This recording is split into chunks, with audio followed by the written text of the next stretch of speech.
जय श्री राम भक्तों। पिछली वीडियो में मैंने बताया था, रक्षा कवच के लिए बताया था, पूरी जानकारी उसमें दे दी थी। अब रक्षा कवच कैसे सिद्ध करोगे आप? रक्षा कवच कैसे सिद्ध करोगे? रक्षा कवच में आप कोई भी मंत्र ले लो। आप अगर आपके पास मंत्र नहीं है तो मेरे को कमेंट करके अपना व्हाट्सएप नंबर भेज देना और लिख देना कि गुरुजी हमें इस देवता का रक्षा कवच भेज दो, तो मैं आप मेरे हाथों से लिख के आपको रक्षा कवच भेज दूंगा। देखो, रक्षा कवच में हनुमान जी का भेज सकता, जगदम्बा काली का भेज सकता, गोरखनाथ जी का भेज दूंगा, भैरव का भेज दूंगा।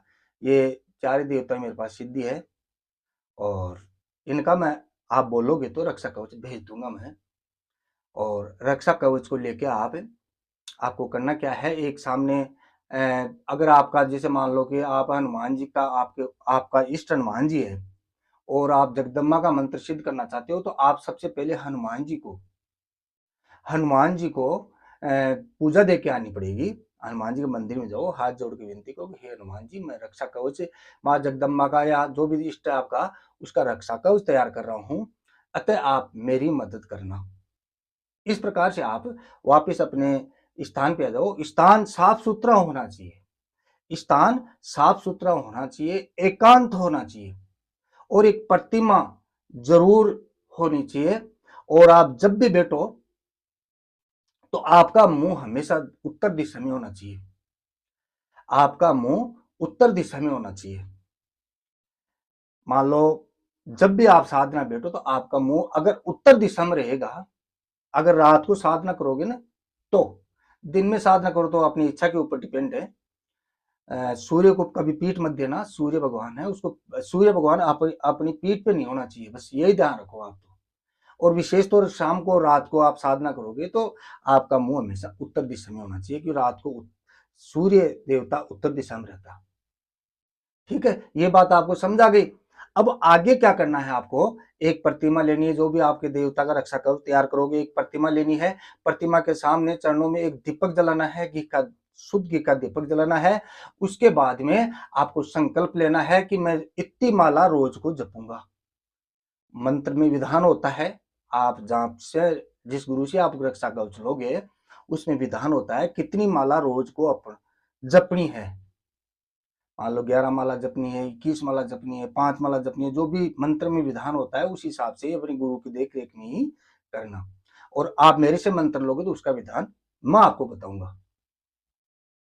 ठीक है भक्तों, तो आपको वो जो कवच है, आपको कवच की मान लो आप 11 माला रोज पढ़ रहे हो, तो आपको एकदम शांत स्वभाव से माला हमेशा गुप्त रहनी चाहिए। एक थैली ले लेना, देखो मेरे पास एक थैली है, इधर देखो आप, जैसे ये गोमुखी है, इस प्रकार की आप भी एक गोमुखी ले लेना या कपड़े में ढक लेना, है ना, ऐसी आती है गोमुखी।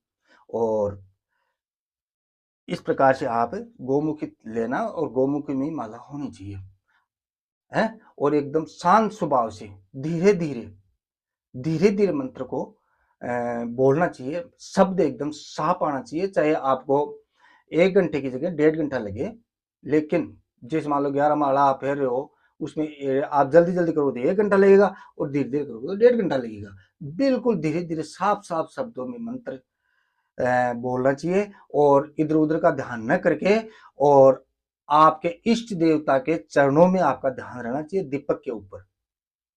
इस प्रकार से आप कम से कम 11 दिन का अनुष्ठान करना, 21 दिन का करना, पूर्ण अनुष्ठान होता है 41 दिन का, लेकिन आपका दो रक्षा कवच में 11 दिन बहुत होता है। क्योंकि मेरे को मालूम है आप तांत्रिक मंत्र लोगे, तांत्रिक मंत्र में कम समय तांत्रिक मंत्र आप मान लो कि दुहाई शब्द जंजीरा मंत्र है, या आपको दुहाई शब्द लगा रहे हो, तो उसमें कम से कम 7 दिन भी बहुत होता है। तांत्रिक मंत्र में 7 दिन बहुत होते हैं। जैसे मंगलवार से स्टार्ट करके और अगला नेक्स्ट मंगलवार तक आप करो। अच्छा, दूसरी बात, मेन बात आपको अब मैं बताता हूं। अगर तांत्रिक मंत्र सिद्ध कर रहे हो तो उसके अंदर आपको माला जरूरी नहीं है, क्योंकि माला जरूरी नहीं है। तांत्रिक मंत्र अगर आप जैसे वो जंजीरा है ऐसा मंत्र सिद्ध करो तो उसमें माला की जरूरत नहीं है। नदी की छोटी छोटी कंकरी लेना, 108 कंकरी ले लो नदी की, और एक कटोरी ले लो, एक कटोरी इधर रख लो, कटोरी में 108 कंकरी रख लो, और एक कटोरी खाली रख लो, और जैसे एक मंत्र पूरा हो इस कटोरी के अंदर दूसरी कटोरी के अंदर आप एक मन का डाल दो है। फिर ऐसा करके पूरा 108 मंत्र पूरा हो जाएगा। 108 मंत्र उस कटोरी में दूसरी कटोरी में डाल दो। इस प्रकार से माला जपनी चाहिए। क्योंकि माला क्यों नहीं लेनी चाहिए, इसका कारण क्या है कि आप अगर तांत्रिक मंत्र सिद्ध कर रहे हो तो आपको जोत प्रज्वलित रहनी जरूरी है। जोत भाई दीपक तो आप जलाओगे, और सामने आपके सामने जो जोत लोगे ना, एक सकोरा ले लेना, मिट्टी का आता है ऐसा, उसमें थोड़े कंडे डाल के और जोत ले लेना, और उसमें थोड़ा घी होमते रहना, घी भी होमते रहना, और जो नारियल का गोला आता है उसकी हल्की हल्की चटक उसके ऊपर होमते रहना, तो वो जोत बड़ी नहीं होती, वो बराबर चलती रहती है जोत। तो तांत्रिक मंत्र में वो जोत चलना जरूरी है। तांत्रिक मंत्र में वो जोत चलना जरूरी है, क्योंकि अपना ये हाथ काम लेंगे तो अपन माला की जरूरत नहीं पड़ती। हाँ, शास्त्रीय मंत्र का, अब मैं शास्त्रीय मंत्र के बारे में बताता हूँ। शास्त्रीय मंत्र में क्या होता है, शास्त्रीय मंत्र में सिर्फ दीपक की जरूरत होती है। सबसे पहले दीपक की जरूरत होती है। दीपक में से आप जितना संकल्प ले लो, मान लो 1 लाख मंत्र जपना है मेरे को, भाई 1 लाख तो देखो शास्त्रीय मतलब शास्त्रीय मंत्र में कम से कम 1 लाख की तादाद में मंत्र जपना ही होता है। तो मान लो 1 लाख मंत्र आपने जपा, तो देख लो आप 41 दिन में जपोगे, 21 दिन में जपोगे, है ना। तो उसमें जैसे भाग दे लेना चाहिए कि 1 लाख, तो ये की ध्यान रखना कि माला में 100 ही मंत्र मान के चलना चाहिए। जैसे मान लो आप 1 लाख मंत्र जप रहे हो, तो आपको 100 माला रोज जपनी होगी। 100 माला में कितनी हो गए, जैसे मान लो 10,000 हो गए हैं। इस प्रकार से जैसे मान लो 10 दिन में आप जप कर रहे हो, तो माला 108 का भाग नहीं देना चाहिए, 1 लाख में 100 का ही भाग देकर चलना चाहिए। क्योंकि 8 मंत्र 108 माला में 108 होता है, 108 को 8 ऊपर वाले 8 को गिनती नहीं लेते संत लोग, उसमें 100 की गिनती करनी पड़ती है।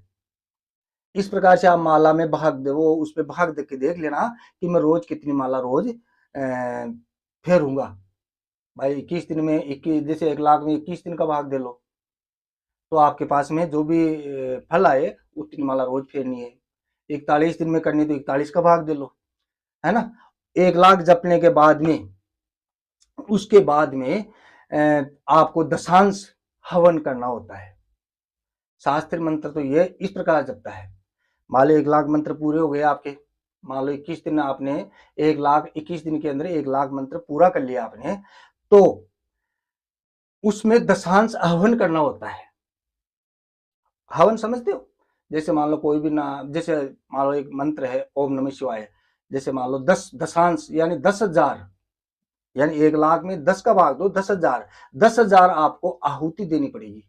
जय ओम नमः शिवाय स्वाहा, ओम नमः शिवाय स्वाहा, ओम नमः शिवाय स्वाहा, ओम नमः शिवाय स्वाहा, ओम नमः शिवाय स्वाहा। इस प्रकार से 10,000 आपको आहुति देनी पड़ेगी, ठीक है। और फिर दशांश तर्पण, आप वो मतलब कहीं भी आप जोत ले लो, बड़ी जोत ले लो, और तर्पण करना होता है। जोत लेके फिर वहां पे दशांश यानी 5,000, 1 लाख का दशांश कितना होगा, 1,000, 1,000 यानी 10-11 माला आपको जोत लेकर है। आप जोत ले लो, हवन तो नहीं कर सकते, आप अपने घर घर स्थिर रह के हवन नहीं कर सकते हैं, वो तो ऋषि महात्माओं के काम है जो धूना जला लिया 1 लाख तप करने लग गए वहां पे, है ना। तो आपको दशांश तर्पण करना है, ठीक है। दशांश तर्पण करना है। उसके बाद में जो भी आए 150 कन्या जमा दो, स्कूल के बच्चे जमा दो। इस प्रकार से आपका मंत्र सिद्ध हो जाएगा। उसके बाद में उस मंत्र को भोजपत्र पर मंत्र को लिखकर किसी के गले में डाल दिया जाए तो उस आदमी पे कभी भूत प्रेत अटैक नहीं करेगा। इस प्रकार से शास्त्रीय मंत्र की सिद्धि होती है। आगे का वीडियो देखने के लिए आपसे हाथ जोड़ के विनती है कि आप चैनल को सब्सक्राइब कर लेना और लाइक भी करना। मैं आगे कई बातें, बहुत ही अच्छी-अच्छी बातें बताऊँगा आपको। थोड़ा हिंदी मेरे को कम पढ़ना आती है, तो थोड़ा बोलने में थोड़ा झिझकता हूँ। धीरे-धीरे सब ठीक हो जाएगा और आपके सामने मैं हमेशा अ, वीडियो के माध्यम से आता रहूँ, तो इसलिए आप मेरे चैनल को सब्सक्राइब ज़रूर कर लेना। जय सिया राम।